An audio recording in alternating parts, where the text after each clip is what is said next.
about, again, I mentioned the status of their relationship, tariffs particularly. We know that the president very keen on issuing reciprocal tariffs, and we know that European allies have been reluctant about that, given their own economic issues abroad, that they are concerned about what tariffs could mean for their own economy and relations with the U.S. So there would be a lot to discuss.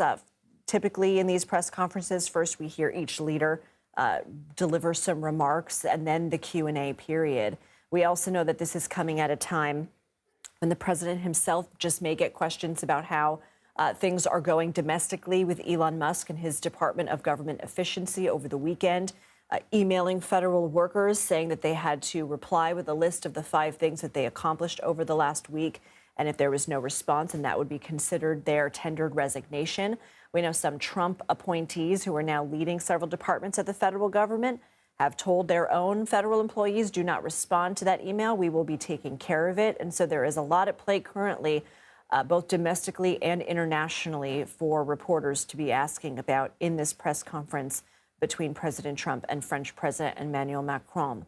In addition to that email that DOJ had sent over the weekend, we know that non-essential USAID workers were put on leave as of about midnight Sunday. That is after a judge lifted a temporary stay of that order. Of course, this is the main body that provides international and humanitarian aid. There have been talks of essentially putting it under the State Department's wing, with great reductions to staff and services as well.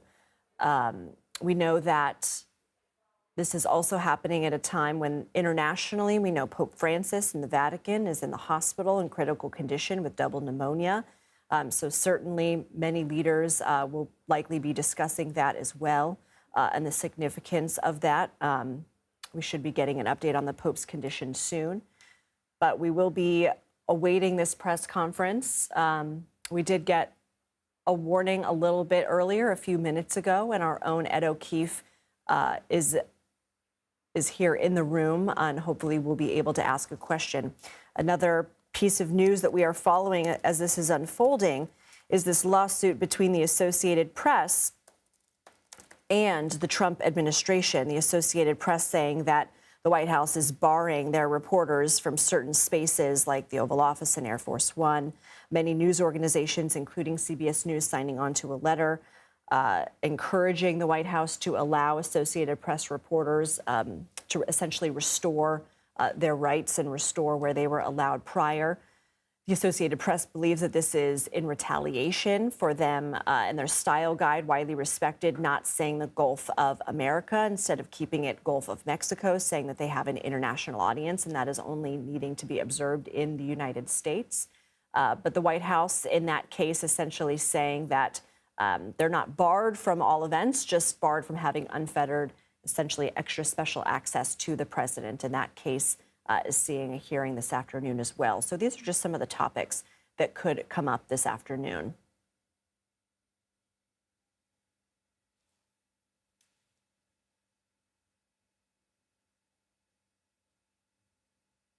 I believe we're going to continue and stay on this until we do hear from either of the leaders. And I see some activity here, so it looks like some of the leaders may be walking out now. There is President Trump and French President Emmanuel Macron.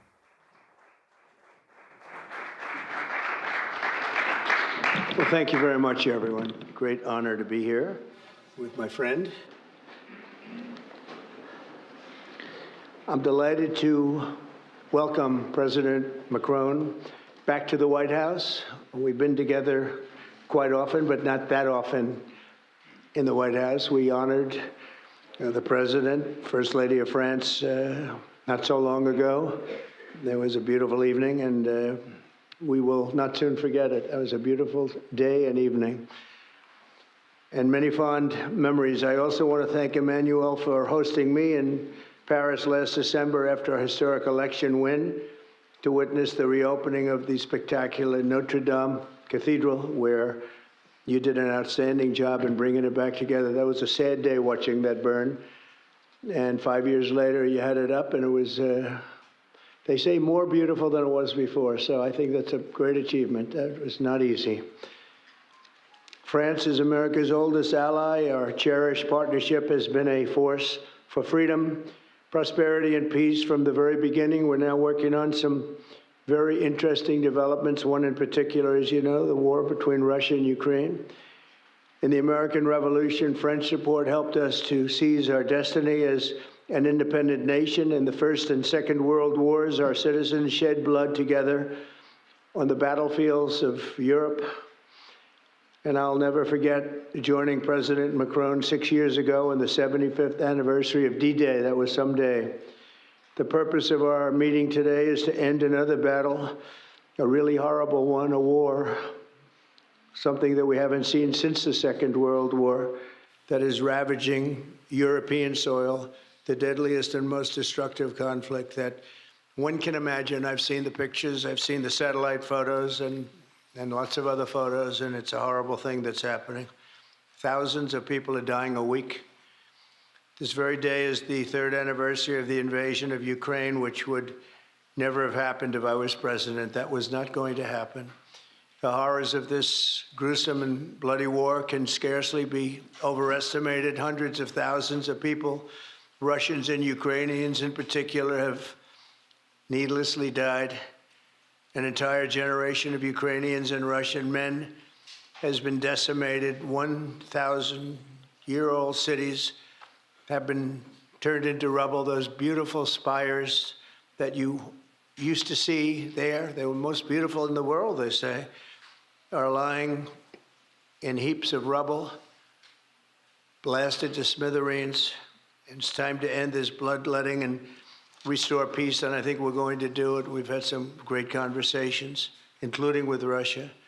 Since my return to the White House, we've made more progress toward that goal in 1 month than occurred in the past 3 years. And I've spoken with both President Putin and President Zelensky. And again, a lot of good things toward peace are happening, moving it, I think, pretty quickly. Last week, Secretary of State Marco Rubio, National Security Advisor Michael Waltz, and Special Envoy Steve Witkoff conducted successful talks in Saudi Arabia with the delegation from Russia, and I'd like to thank the Kingdom of Saudi Arabia and the King and Mohammed. Great people. They're really working hard to get this done. Our focus is on achieving a ceasefire as soon as possible and ultimately a permanent peace. My meeting with President Macron today was another important step forward in that sphere, because he's been very much involved right from the beginning in trying to get it over with, and we're going to get it done. I believe that Emmanuel agrees with me on many of the most important issues. Chief among them is this is the right time. It may be the only time. You know, that's a very interesting and horrible situation, and that could evolve into a third world war. We're not going to let that happen. Should have never started, but it did. And what a mess, what a horrible, bloody mess. I'm also pleased that President Macron agrees that the cost and burden of securing the peace must be borne by the nations of Europe, not alone by the United States. And Europe must take that central role in assuring long-term security of Ukraine, which they want to do. And that's not a very big step. The big step is what's going to happen over the next few weeks. The United States has put up far more aid for Ukraine than any other nation. Hundreds of billions of dollars. We've spent more than $300 billion, and Europe has spent about $100 billion. That's a big difference, and at some point we should equalize. But hopefully we won't have to worry about that. We have other things happening that maybe take that out of the realm of necessity. And while we've given vast amounts of military aid and money in form of grants, much of Europe's contribution has been economic relief structured as loans for which they'll be repaid. Like the Europeans, I believe that taxpayers in the United States also deserve to recoup the colossal amounts of money that we've sent. The previous administration never even thought of that. They didn't think of a lot of things, like why did they let it start in the first place? That is why we must have an agreement with Ukraine on critical minerals and rare earths and various other things is security. And I think that that's happening. I think we've made a lot of progress. I had a report just given to me before walking in that we've made, Emmanuel, a great deal of progress toward getting that. I've been elected by the American people to restore common sense to Washington and indeed to the world. And I believe strongly that it's in the best interest of the United States, the best interest in Europe, the best interest of Ukraine, and indeed the best interest of Russia to stop the killing now and bring the world to peace.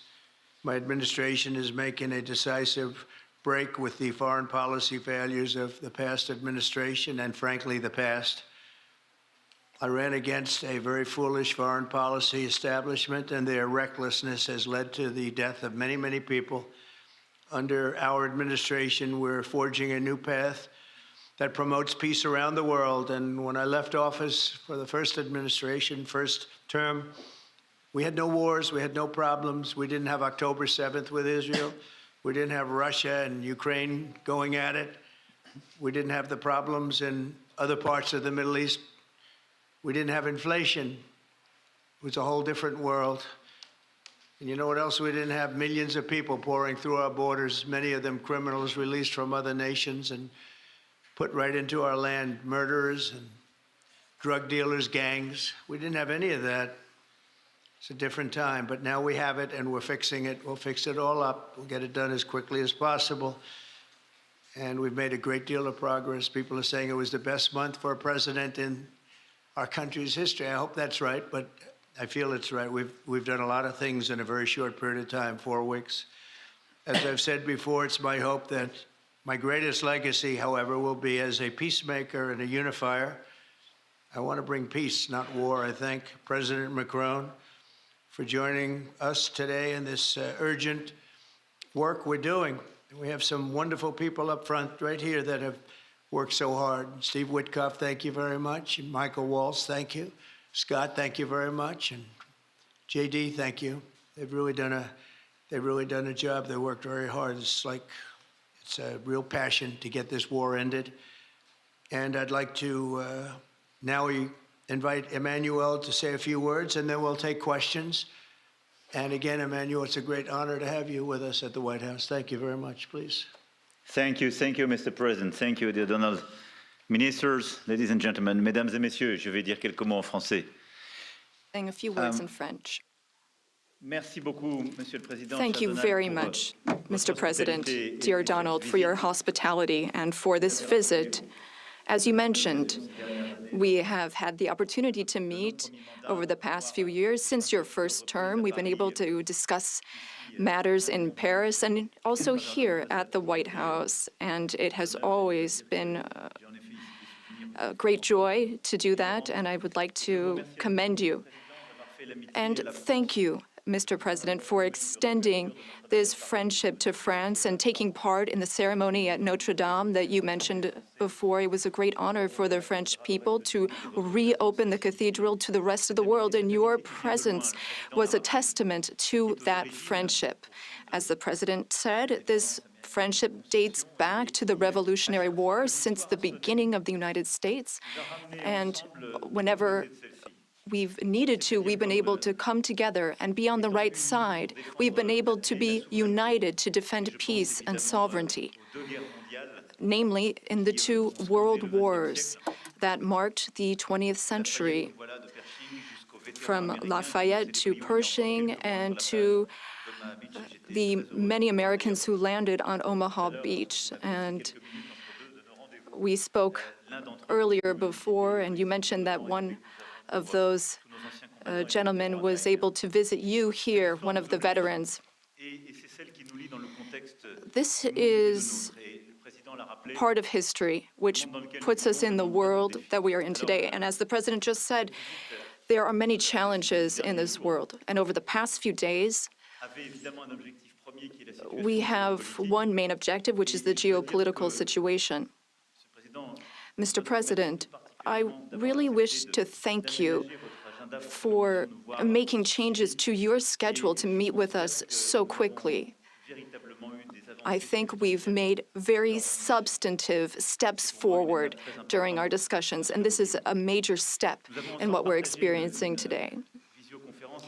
We had a video conference with all of the G7 leaders, which was an opportunity for us to discuss this matter 3 days after the Russian war in Ukraine and to express our support for President Zelensky to the Ukrainian people, but also to speak and share about our desire for a lasting peace.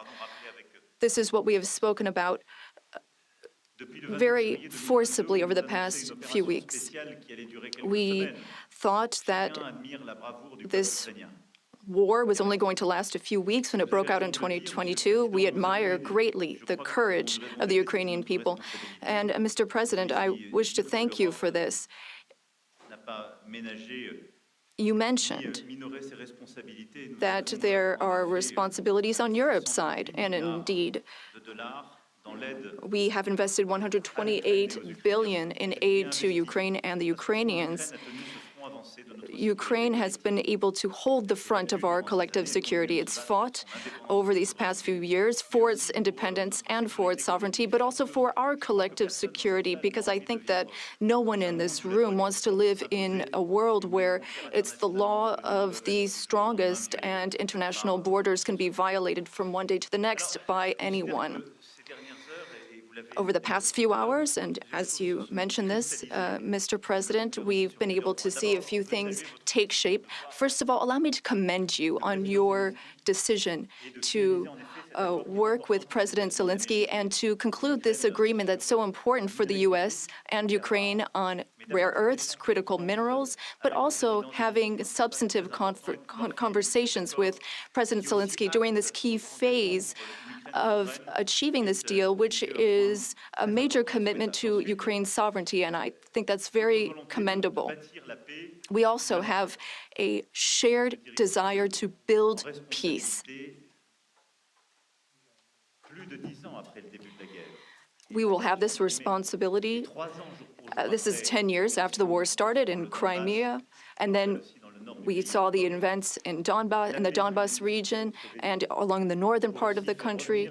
We want to save lives. We want to bring prisoners back and bring back families and children, because there's also humanitarian tragedy affecting the Ukrainian people. We had lengthy discussions with the president, and we spoke about our desire to bring an end to conflicts, to have a truce that is measurable, verifiable, and that enables negotiation of a lasting peace, where we will discuss not only Ukraine's reconstruction, its territories, but also the security guarantees, meaning maintaining peace over the long term. As I said to the president, we've experienced peace accords that were only ceasefires without ensuring security guarantees, Minsk I and II. And we want to make sure this doesn't happen again. And I know that the president has expressed the desire to be a player for peace in the region. I've spoken with some 30 European leaders and allies in recent days. We want to bring together these allies, and share the same vision. This peace must not mean a surrender of Ukraine. It must not mean a ceasefire without guarantees. This peace must allow for Ukrainian sovereignty and allow Ukraine to negotiate with other stakeholders regarding the issues it affects. But it is also a country in which we need to shoulder our responsibilities so that we ensure security and stability for Ukraine and for the entire region. And for us Europeans, this is an existential issue. We also spoke about these issues at length with the president. We've worked with President Zelensky and gotten to some of the details of the various phases of the negotiation. And we've also been able to speak about some of this work with our British partners to talk about deployments of peace forces on Ukrainian soil, which are part of these security guarantees. Other countries are ready to join in this effort. solidarity and support from the U.S. will be crucial to this, and I thank you, Mr. President, for beginning to work with us on this issue. And the agreement that you are preparing to sign with Ukraine and with all of these discussions we've had are very solid guarantees that we are understood and that we have the same wish, peace as soon as possible, lasting, solid peace for everyone, and the renewal of an international situation where we are all able to shoulder our responsibilities, Europeans shouldering their responsibilities alongside their American allies who will shoulder their own responsibilities. I also wanted to be very clear, Mr. President, about Europe's commitment. We have committed to building a lasting peace. As Europeans, we have committed to being stakeholders in these security guarantees. And we are also well aware that Europeans need to do more for security in Europe, for defense in Europe, and to more fairly share the security burden that your country's been carrying for so many years. Mr. President, you know how much friendship I show towards you and I have towards you since your first term. Europe is very clear-eyed about this. We know what we need to do as Europeans, given the threats surrounding us and the responsibilities that we must shoulder. We spoke about the Versailles Agenda, which allowed the Europeans to take a historic step and increase their investments. Europeans are ready to do even more and to go even farther. And several leaders said that to me before I came here to meet you. Mr. President, dear Donald, you spoke about this peace through strength. We fully share that, because we must recognize the sacrifices made by the Ukrainian people and what we owe to them. The President and I also spoke about economic matters and our desire to see more prosperity in the United States and in Europe. We had discussions which will be carried on by our teams, our ministers and secretaries, to flesh out some of those ideas. But the idea is to have fair competition and no bias within competition between our industries. Now, the American and European economies are extremely intertwined. Some 1.5 billion in trade, trillion rather, in goods and services, and I know you've spoken about wanting to look at the balance of payments.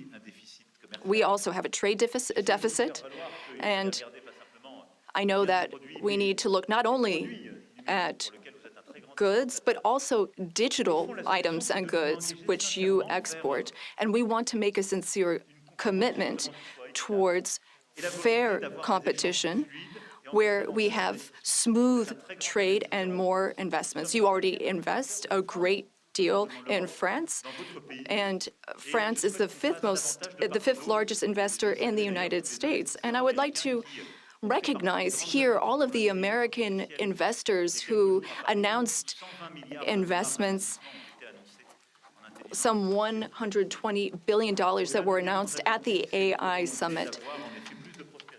This is our wish. We want to have more prosperity on both sides of the Atlantic. We have a shared agenda in that regard. We also spoke about the Middle East, among other subjects. And here again, we have the same desire. We don't want to see Iran obtain nuclear weapons. We don't want, or rather, we want an approach with partners in the region that we can trust. Given Iran's nuclear activities, we want to limit its ballistic capabilities and avoid any type of regional destabilization. With respect to Syria and Iraq, we also share the same desire. We don't want to see Islamic terrorist groups resume any of their activities, because for some time our armies have very bravely been engaged in the Gulf, as you have led, and contributions have been significant and helped stability in the region. And I say this with great sincerity. France was affected by a terrorist attack in 2015, which was linked to the terrorist activity in Syria. And we are in that region at your side to work for more security.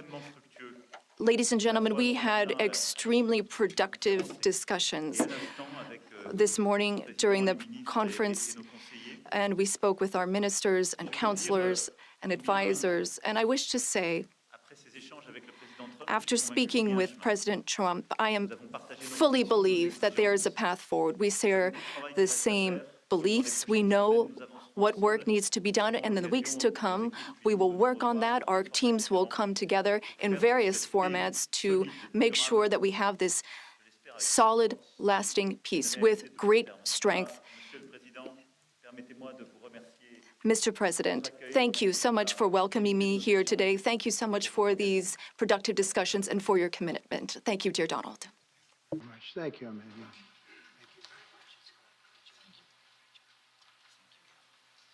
Okay, thank you very much. Brian, would you like to ask a question? Go ahead. Welcome, President Macron. I just want to touch upon real quickly the Harvard poll that came out that had, thank you very much, the Harvard poll that came out had you up 9+ points, and all of your agenda that you ran on, you're accomplishing that. You got the support of the American people, including stopping the war in Ukraine. If you can comment on the latest Harvard poll, I'd appreciate that.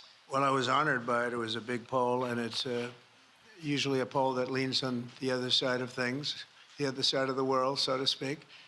But the Harvard poll is a respected poll, and it has us not only leading, but leading by a lot, and leading on every single issue that we've talked about. And as I said, we've become the party of common sense, and I think that's a very important element now, common sense, because what's happening in the world and even in this country, some of the things that took place, many of them are now canceled, and the rest are being canceled as we speak. But we've moved very rapidly and I think very effectively. So I was honored by that poll. Thank you very much. Appreciate it.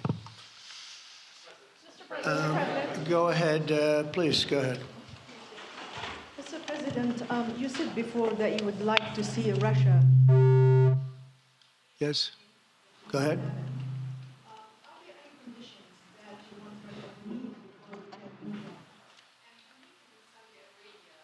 When you're meeting in Saudi Arabia with President Putin, will that happen regardless of any progress on the Ukrainian file?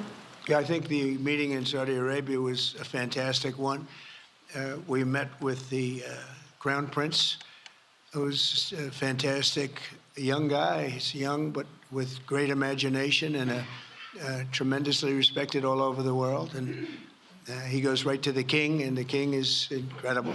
Gotten to be friends with both of them very much, and they want to see this ended, and they're going all out to make sure that it is ended. I think Russia, likewise, I've spoken to President Putin, and my people are dealing with him constantly, and his people in particular. And they want to do something. I mean, that's what I do. I do deals. My whole life is deals. That's all I know is deals. And I know when somebody wants to make it and when somebody doesn't. I will say this, before I came here, there was no communication with Russia whatsoever, and Russia wasn't answering calls. They were not talking to anybody. They wouldn't talk to anybody, and people sort of accepted that as being that they want to go forward and just keep going without stop. But when I got here, one of the first calls I made was to President Putin, and we were treated with great respect, and they want to end this war. So that's a big thing, because I didn't know if I could say that, but it's a big thing. They want to do it, and the group in the front row that I introduced, they're all very active in it, and we're working on deals right now, transactions right now, and in particular, the big one is to get the war stopped, whether it's ceasefire or direct to an agreement. I'd like to go directly to an agreement, but ceasefire will always happen a little bit quicker, and every day you're saving thousands, or at least hundreds, but thousands in some cases lives, so we want to see if we can get that done very quickly. Yes, for the President, please. Thank you. Correspondent based in Paris. Question for both of you, actually. Mr. Macron, you were one of the last Western leaders to speak to Putin before Ukraine's invasion. What advice, what recommendation could you make to President Trump to make sure that this time you can get strong enough guarantees from Putin to get a peace deal that lasts this time? And Mr. President Trump, what makes you think you can trust Putin in those negotiations? Thank you.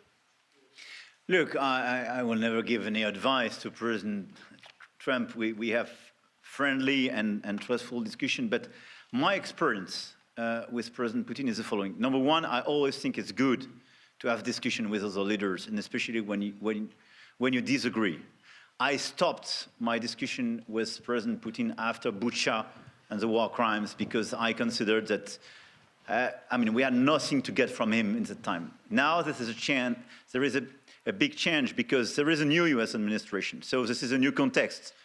So there is good reason for President Trump to re-engage with President Putin. But my experience is the following, and I shared it with President Trump and the team. In 2014, our predecessors negotiated peace with President Putin.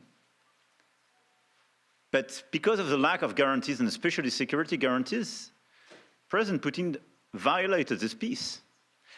And I had several discussions, especially beginning of 2022, several times, 7 hours with President Putin, 15 days before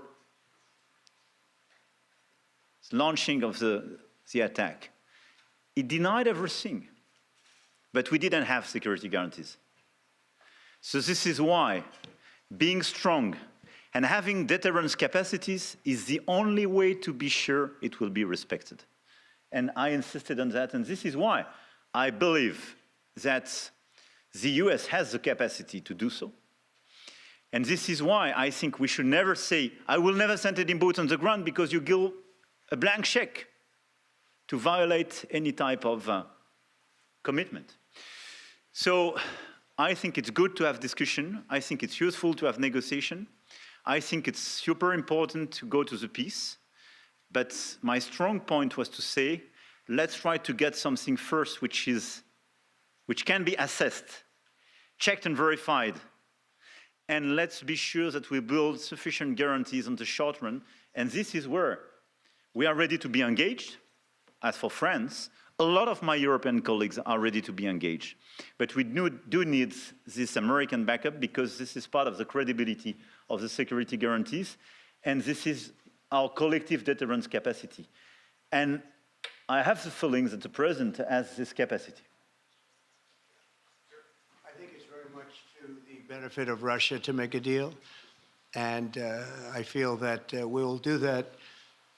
It is what it is. Again, it's a war that should have never been started. It's a war that would not have been started if I were president, but it did start, and it's at a terrible level where cities are burned down and shot down to the ground. It looks like demolition sites, a whole big pile of demolition sites, and we got to get it stopped. Too many people, too much agony. The whole culture is destroyed when you rip down some of those ancient, really ancient or near ancient buildings. It's so sad to see, but I think it's very much to the benefit of this tremendous distrust on both sides.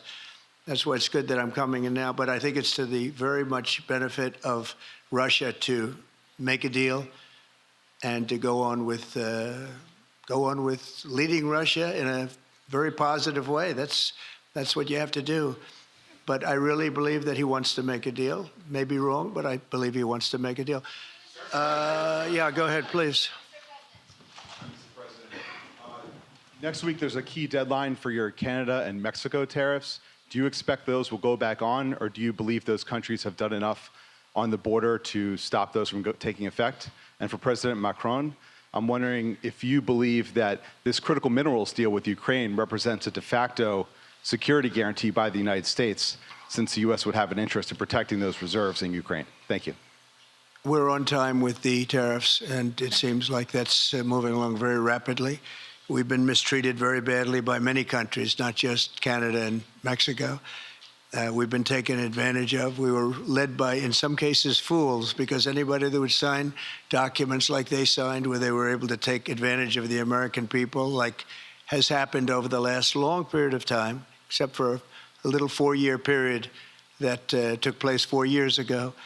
But anybody that would agree to allow this to happen to our country should be ashamed of themselves. No, the tariffs are going forward on time, on schedule. This is an abuse that took place for many, many years. And I'm not even blaming the other countries that did this. I blame our leadership for allowing it to happen. I mean, you know, who can blame them if they made these great deals with the United States, took advantage of the United States on manufacturing, on just about everything. Every aspect that you could imagine they took advantage of. I look at some of these agreements, I'd read them at night, and I'd say, who would ever sign a thing like this? So the tariffs will go forward, yes, and we're going to make up a lot of territory. All we want is reciprocal. We want reciprocity. We want to have the same. So if somebody charges us, we charge them. It's very simple, but it'll be very good for our country. Our country will be extremely liquid and rich again. Plus, we're doing other things, as you know. We're finding tremendous waste, fraud, and abuse at levels that nobody thought possible. You're seeing what's going on. And that was also part of the Harvard poll. Do you agree with what President Trump is doing with Elon and others that are looking for the waste, fraud, and abuse? And the numbers were staggering. It was like 70% to 2%.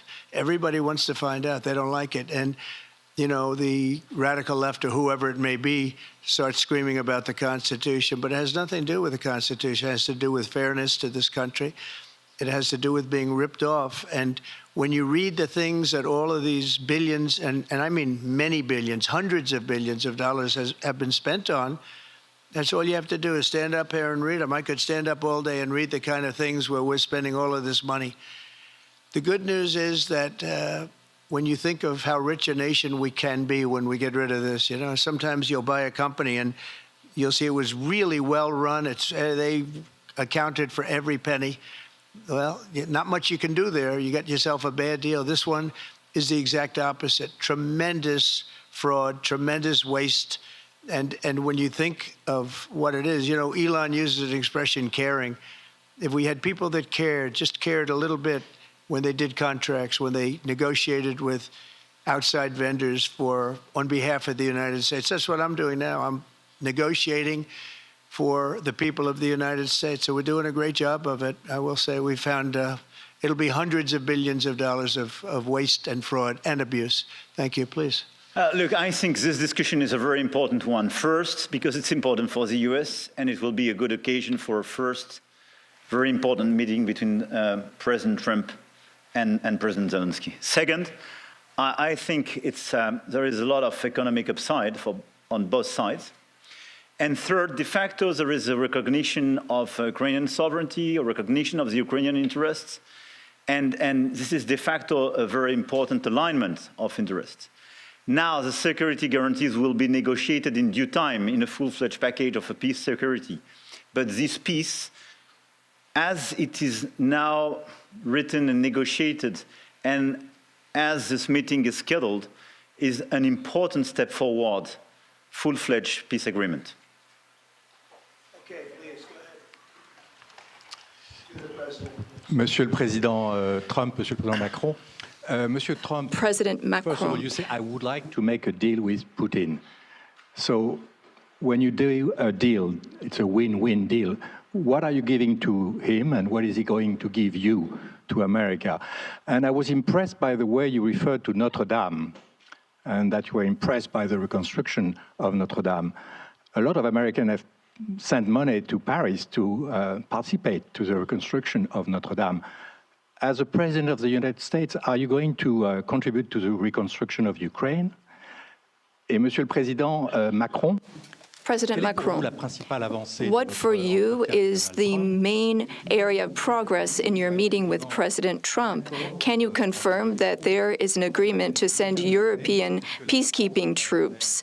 Will France participate in that? How many troops? What would they be doing? Would this represent a great danger to send French and European troops to Ukraine? Well, I guess it's a little strange question because you ask whether or not we're going to, on behalf of the United States, contribute to Ukraine. I mean, we're in there for about $350 billion. I think that's a pretty big contribution. I do appreciate the first part of your question, however, because I think they've done an incredible job with the Cathedral of Notre Dame. I think the president has done. I know he headed it up, and I know how hard he worked, and it took a period of time, but really not a long period of time considering what that was, so delicate, so beautiful. And I was there, and I saw the work, and I'm very good at construction. I know good construction. I know bad construction. They did a beautiful job, and this man has to be given a lot of credit for that. It's an incredible cathedral. Most people thought it couldn't be saved, and if it was, it would have to be built in a different form, and we didn't want to see a different form. We wanted to see the same form that you built. So I just want to congratulate you. That was an amazing job. I don't think you've gotten enough credit for it. Someday you will. Someday you will. Thank you, Donald. Merci beaucoup. Thank you very much. To go back to your question, today's discussion showed several areas of progress. First, we have been working a great deal with President Zelensky to have a proposal that's acceptable to Ukraine. President Trump has confirmed that he will be meeting with President Zelensky very soon to finalize the agreement on critical minerals and rare earths and to speak together about that matter. That's a very important step forward. The second thing is that during our discussions, we were able to go into some of the details about the proposal that we have just made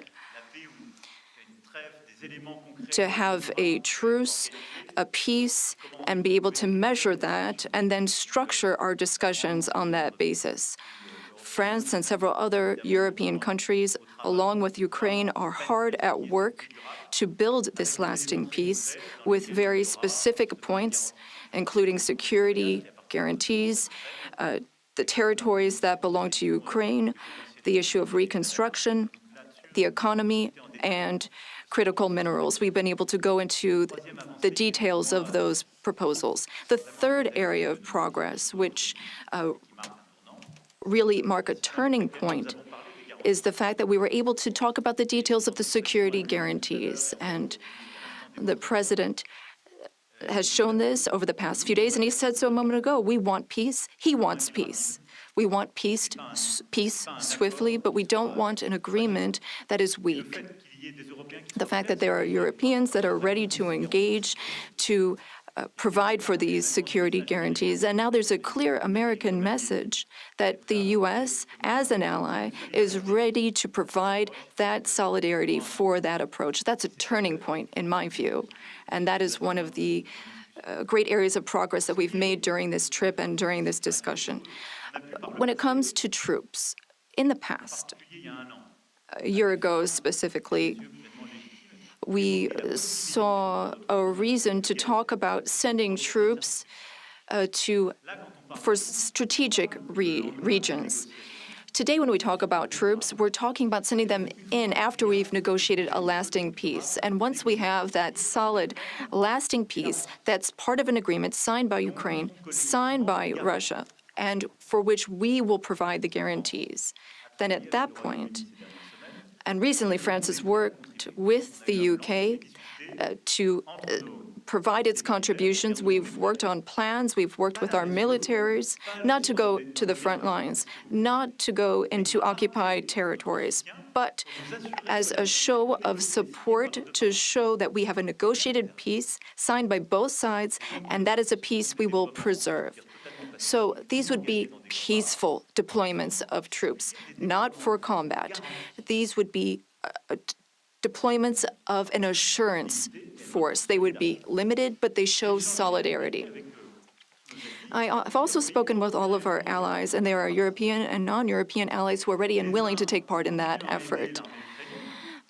Countries have helped Ukraine maintain its military capabilities in terms of the number of soldiers it has, equipment, whereas others have provided logistical support on the ground. The question is whether or in what form the U.S. will contribute, and during our discussions, and during the discussions with Russia, we've understood that this would be acceptable to Russia, and that's a very important area of progress. And that means that in this context, the Europeans will shoulder their part of the burden, their share of the burden. We have a strong alliance that we've built over the decades. We have our solidarity, and we have deterrence capacities. What does it mean? Would it be dangerous? If there is an agreement signed by Ukraine and Russia, thanks to the efforts of President Trump, and if we provide the guarantees and Russia violates the agreement, then it would be in conflict with everyone who is engaged in the peace process. And that is a change. That was something we did not see in the past. That's not what we saw in 2014. So that is the real change that we're marking. We have this deterrence capacity on the American side. We have the capacity for engagement on the European side, and that's something we're going to continue working on together. It's not dangerous, but it's credible. It's less dangerous than things that could happen in the long term. And I think this is what we need to do to ensure security. And I say this very clearly. We're also talking about security for Europeans. I've been saying this for weeks now. If we do not guarantee the security of this territory within Europe, then how can we guarantee our own security for one and all? We live just 1,500 kilometers from Ukraine, and the Germans and Polish are even closer. So our collective security is important. We need to answer this call for Europeans to be more engaged, and Americans will be there still in solidarity. Europeans are working for their collective security, but I really think this was a turning point today in our discussions. Emmanuel, thank you very much. Great job, and it's been wonderful being with you. Say hello to your beautiful wife, and we will see you again soon. We'll be speaking often. We'll get this thing worked out. We're going to get it done. So important, and great job. Thank you. We have been watching President Trump and French President Emmanuel Macron hold a joint press conference there. This Q&A with the press came after a bilateral meeting between the two leaders at the White House, and the leaders asked multiple questions about Ukraine, of course, today being year 3 of the invasion, today marking 3 years since the Russian invasion. French President Macron talking a lot about security guarantees that the Europeans are going to be looking for. Of course, many leaders feel like they have been shut out of negotiations that President Trump has said that his administration is having with Vladimir Putin, not with Ukrainian President Volodymyr Zelensky. The two also asked questions about tariffs. President Macron saying that the economies of the United States and Europe are incredibly intertwined. And also notably, President Macron saying Europeans need to do more for defense in Europe and share the security burden your country has been carrying. Certainly something that we have heard from President Trump time and time again. Let's go to CBS News senior White House and political correspondent Ed O'Keefe. Ed, what are your takeaways? I wonder if somebody was sort of playing with a bingo card, the term security guarantees would have come up quite a bit. Probably not, Lindsay, but this is an important meeting between these two leaders. Macron, of course, now sort of the senior statesman of Europe, eager to bring his continent together, understanding that with the United States' support for Ukraine and for Europe's security perhaps waning, at least publicly, that they now need to be doing much more. So Macron is here today. The British Prime Minister, Keir Starmer, is here later in the week. Both of them expected to press the case for ensuring continued U.S. involvement, engagement in the situation in Ukraine. And as you heard Macron say, leave security guarantees in place so that Putin can no longer, or can never in this instance, walk over them and ignore any kind of negotiated settlement or any other kind of negotiation, pointing out that back in 2014, when their predecessors did so, there were no security guarantees in place, which is what led to the invasion and the takeover of Crimea, and would have essentially led to the war that started 3 years ago today. This was a perhaps not as long a meeting as we might have thought it could have been, but they did see each other, obviously, this morning for an early morning G7 video conference. Macron and Biden were together in the Oval Office for that, as they met with the other members of that organization, and then the two of them meeting this afternoon with their counterparts here at the White House. The president again suggesting that he is destined for some kind of a meeting with President Zelensky of Ukraine about an agreement to be able to extract Ukrainian goods or minerals rare earth minerals for the U.S.'s use at some point, and didn't rule out again possibly meeting with President Putin at some point, but noted that his people are in touch with Putin's people about eventually setting that up. So no firm resolution today, but an important meeting that had to happen, that Europe was eager to see happen, and Macron can go back to France and to Europe more broadly now and say, at least for now, the United States is still engaged, and that's what we want. And by going back and saying we're boosting our security commitments as well, that may be enough to earn Trump's pleasure and support for now. Well, and the president had repeated that the U.S. is outspending Europe by billions of dollars in the war. But according to the Kiel Institute for the World Economy, Europe is actually outspending the U.S. when it comes to the totality of aid, humanitarian, economic, and military. The U.S. still outspends Europe when it comes solely on military aid. That said, did President Macron's tone strike you perhaps as more conciliatory than we might have expected? No, these two have had a long-standing relationship. Remember, Macron and him were counterparts during the first Trump administration. So they have a rapport. They have an understanding that goes back several years now. And it's always been Dear Donald and far more personable. And then they have those weird handshakes as they did earlier today in the Oval Office. They'd had them in the past about whether, are they trying to outsqueeze each other? It's unclear. But either way, it's designed to show the world that they're buddies. And that continued again today. And you're right. The president suggested it's $350 billion. It's not nearly that much. It's about $183 billion and counting in U.S. military aid. He gets to the $350 through other math, but not accurate math. And you're right. When you add up the European military and humanitarian assistance in direct aid and in loans that will be paid back, as Macron pointed out earlier today, some of it will be. It far exceeds what the United States has paid so far. Some news today also about tariffs. The president asked about those tariffs against Canada and Mexico. Will they go on? What did the president say? That they will, and they are set to begin next week, and they're set to begin next week just as Canada, or at least its Liberal Party, is headed to the polls to pick its new leader and essentially its new prime minister.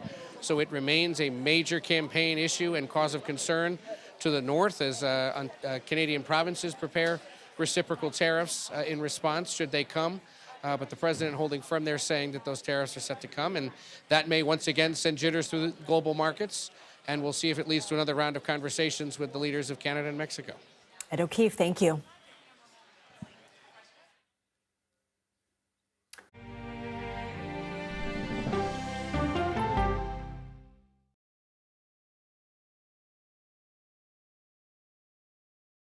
Is there no room for debate on college campuses anymore? 60 Minutes brings you to the new university that is demanding it. The stakes are that high. If our universities are screwed up, and I believe they are, then that will screw up America as a whole quite quickly.